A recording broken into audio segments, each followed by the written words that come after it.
Ya, pemirsa, sampai malam ini masih belum ada kepastian terkait pelantikan Komjen Pol Budi Gunawan. Saya langsung ke Mas Heri. Apa yang Anda nilai membuat Presiden ini janjinya setelah putusan pra-peradilan? Kita tunggu sampai malam, masih belum ada kepastian juga. Apa yang membuat Presiden ini masih menunda-nunda masalah Ya, ini? Mbak Eva, saya kira malam ini harus ada keputusan. Harus ada keputusan ya? Ya, harus ada keputusan. Kalau tidak, saya kira memang akan ada upaya hukum yang lain nanti akan masuk setelah ini. Saya yakin KPK akan segera melakukan sebuah langkah upaya hukum. Dan apabila itu terjadi, ini justru Presiden akan lebih dilematis lagi kalau memang proses peradilan berikutnya nanti diambil oleh KPK. Maka secara politik menurut saya, kalau Presiden ingin BG dilantik, ya saya kira momentumnya itu sekarang. Harus malam secara ini politik. ya? Oke, Ya, secara apa politik. saja upaya hukum yang mungkin bisa dilakukan jika kemudian Presiden tidak melantik Kapolri malam ini? Saya kira tidak ada upaya hukum biasa. Oke. Ya, upaya hukum biasa itu kan kasasi. Tapi ini kan nggak bisa dikasasi. Sekarang adalah upaya hukum luar biasa. Nah, pertanyaannya, kalau upaya hukum biasa aja tidak boleh dikasasi, ada upaya, apalagi dia melakukan upaya hukum luar biasa. Katakanlah, ya, ada ketentuan menyatakan Mahkamah Agung memeriksa perkara, ya, peninjauan kembali terhadap putusan yang telah mempunyai kekuatan hukum tetap. Katakanlah itu peninjauan kembali. Tetapi itu tidak menunda pelaksanaan keputusan. Nah, keputusan pengadilan ini itu otomatis langsung berlaku. Ya, kan ada menyatakan pendapat, loh, kan ini dibilang KPK tidak mempunyai hak mengeluarkan SP3. Tidak. KPK tidak perlu lagi mengeluarkan SP3. Statusnya Pak Budi Gunawan itu dengan putusan pengadilan sudah bukan lagi tersangka. Jadi tidak perlu lagi ada dokumen hukum yang dikeluarkan ini. Ya kan? Jadi otomatis. Anda melihat sama sekali tidak ada upaya-upaya hukum lain dalam KPK? Loh iya, karena di dalam Undang-Undang Mahkamah Agung secara jelas menyatakan pra-peradilan ya tidak boleh dimajukan kasasi. Dan mesti diingat, pra-peradilan ini adalah acara singkat. Oke. Ya, itu adalah bukan perkara biasa. Oke, dengan maksud supaya ini tidak menunda pokok perkaranya gitu loh. Oke, Nah, kalau kemudian ada pendapat yang misalnya Komjen Pol Budi Gunawan ini kemudian disangkakan dengan kasus lain, apakah itu mungkin? oleh KPK. Betul. Oh ya bisa saja. Ya tapi kan status Pak Budi Gunawan sekarang ini dia sudah bukan tersangka lagi. Tapi kalau mau dilakukan persangkaan dengan perkara yang lain itu kan perlu proses, perlu ada laporan, ya, terus pengumpulan data, baru dikeluarkan sprindik, baru dikeluarkan tersangka. Itu kalau perlu ada waktu, saya kira perlu waktu ya paling cepat. Kalau mau dikebut ya 3 hari, nggak mungkin pada malam ini dikeluarkan. Kalau misalnya dikebut malam ini keluar justru menimbulkan pertanyaan ada apa lagi misalnya kayak begitu. Oke, Ya. jadi ada deadline-nya 3 hari ya Pak Junimat? Ya, kalau saya sih melihat kenapa harus Budi Gunawan. Ya kan, kenapa harus beliau terus yang ditekan, beliau terus yang dibelenggu dengan urusan ini. Ya kan, kenapa juga pada waktu beliau dalam tahapan fit and proper test, kenapa juga setelah beliau diajukan oleh Presiden pada DPR, langsung ditersangkakan pada saat itu. Ini kan menjadi pertanyaan juga. Ya, ini harus kita sikapi secara cerdas dan masyarakat juga harus mengetahui ini.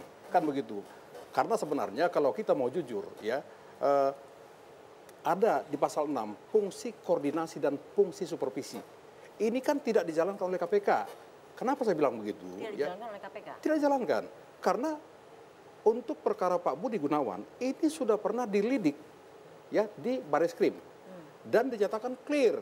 Tidak ada rekening mencurigakan. Artinya apa? Artinya kalau di sini sudah clear dan ternyata KPK memulai penyidikan yang baru lagi di sini, ya, penyidikan yang baru terhadap Pak Budi, ya, dan pasangan yang sama, ya.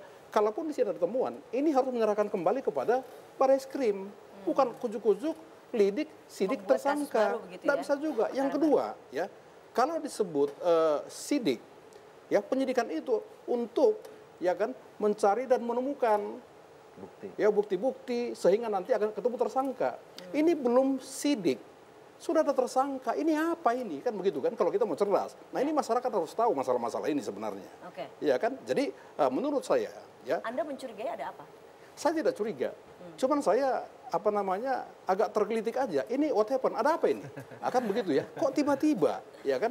Kalau nanti kita hubungkan dengan hasil dari RDPU kita tadi, di DPR, di Komisi 3. Ini sebenarnya gampang sekali bisa membuka tabir ini, ada apa sebenarnya. Tapi kan tidak ini forumnya untuk membuka itu. Nantilah, ada saatnya nanti akan terbuka semua. Kenapa sampai begini, dan kenapa si ini, kenapa si itu, kenapa si ini. Ini akan terbuka semua nanti. Ya. Cepat atau lambat, ini akan terkuak ada apa di balik semua ini. Saya kira itu. Jadi apapun katanya, Pak Presiden harus melantik Komjen Budi Gunawan dengan tanpa syarat karena sudah disetujui oleh DPR.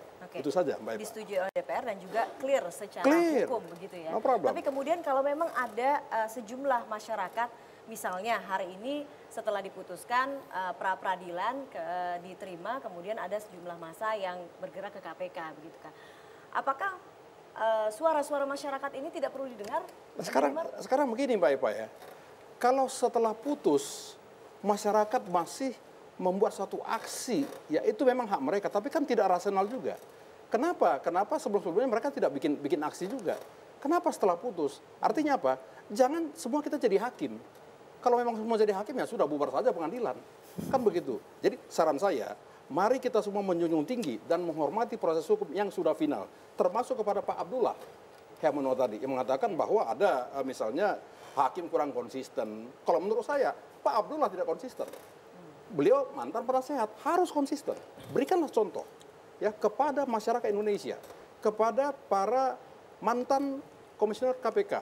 Jadi Pak Abdullah jangan juga memprovokasi masyarakat dengan cara-cara yang tidak elegan lah menurut saya. Kasih contoh lah, biar ini clear, nyaman, semua bisa berjalan, dan Pak Presiden juga ya bisa melantik dengan hati yang lapang juga. Demikian Mbak Eva. Oke, kita harus memberikan kemudahan bagi Presiden begitu ya. Oke, ke Mas Heri, apa implikasinya bagi Presiden Joko Widodo untuk tidak melantik atau melantik Komjen Pol Budi Gunawan? Ya, saya kira begini. Tadi menarik pertanyaan Mbak Eva. Bagaimana apabila ada dorongan-dorongan atau demo lagi dari masyarakat? Menurut saya, kenapa saya katakan momentumnya sekarang? Karena kalau kita lihat dari perspektif teori psikologi publik, saya kira sekarang dengan adanya keputusan pra-peradilan ini, itu dukungan-dukungan kepada KPK itu tidak seperti sebelum proses pra-peradilan ini ditetapkan. Memang pasti akan ada. Saya katakan arus besar itu ada, tapi mungkin tidak akan sebesar ketika sebelum ada proses pra-peradilan. Jadi sekarang masyarakat kita bisa lihat di media sosial itu sudah terpecah arah daripada opini masyarakat terkait dengan ini. Nah, lagi-lagi saya katakan memang implikasi politik terkait dengan ini kedua-duanya ada. Apabila Presiden melantik, pasti ada. Ini yang saya katakan tadi, kalau melantik maka resiko politiknya tidak begitu besar, kecil. Presiden pasti akan didesak-desak dengan itu tadi, dengan gerakan publik. Tapi gerakan publik itu tidak akan begitu besar sebelum keputusan pra-peradilan ini ditetapkan, begitu. Nah, kalau misalnya Presiden tidak melantik, justru ini yang lebih besar menurut saya. Karena apa? Presiden tidak menjalankan hasil keputusan DPR. Nah, tinggal ditimbang malam ini, mau yang besar atau mau yang kecil menurut saya. Nah, kalau Presiden betul-betul memiliki, saya katakan begini, tim yang berada di lingkar Presiden itu harus berhitung, gitu ya. Berhitung secara politik. Karena posisinya itu saat ini terjepit menurut saya. Kalau mau tidak melantik itu dulu kemarin sebelum proses pra-peradilan, melantik atau tidak melantik. Jadi Presiden pun sebenarnya membiarkan proses ini berjalan dan Presiden sadar ada implikasi politik, tapi Presiden bermain-main dengan situasi politik. Sampailah pada posisi saat ini gitu loh. Nah, maka saya katakan kalau Presiden berhitung malam ini sebelum ada proses lanjutan misalnya KPK, saya nggak tahu. Tadi Pak Dori mengatakan 3 hari. Nah, kalau 3 hari misalnya ada kemungkinan KPK untuk menetapkan Komjen Budi Gunawan dengan status baru, maka untuk mengakhiri polemik ini segera ambil keputusan. Karena kan tadi secara hukum putusan dari PN Jakarta Selatan ini kan final kata final dan binding. Pak Hadi. Final dan binding. Ya. Pak Hudri? Ya, saya kira saya katakan tadi bahwa memang tidak ada upaya hukum lagi ya. Kalau misalnya katakanlah masyarakat tidak puas terhadap itu, ya silakan, itu haknya masyarakat. Tetapi putusan pengadilan itu tidak bisa diubah karena ada desakan masyarakat gitu loh. Ini udah ini ya. Nah, mungkin kalau misalnya untuk kontrol ke depan, artinya nanti ya silakan tidak dipilih misalnya ini gitu loh ya. Itu yang bisa dilakukan oleh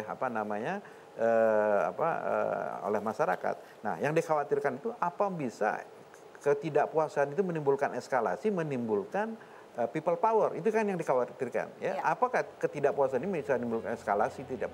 Ya, saya kira ya kita lihat apakah nanti akan menjadi tawuran antara yang mendukung sama yang ini. Kalau memang harus main di katakan demokrasi jalan gitu ya. Tentu kita tidak harapkan itu Iya, ya, nanti Pak kan Udri ya.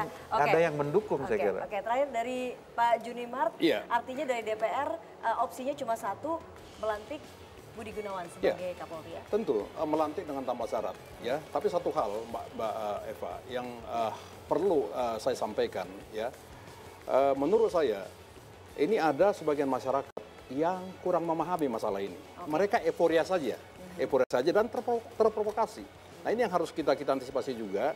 Jangan sampai terulang kembali. Ya jangan sampai dari pengadilan pergi nanti demo ke KPK, di sana teriak-teriak main-main band. Kan ini kan jadi aneh juga. Mungkin kepastian dari Presiden Joko Widodo itu yang kemudian nanti akan meredam provokasi-provokasi itu.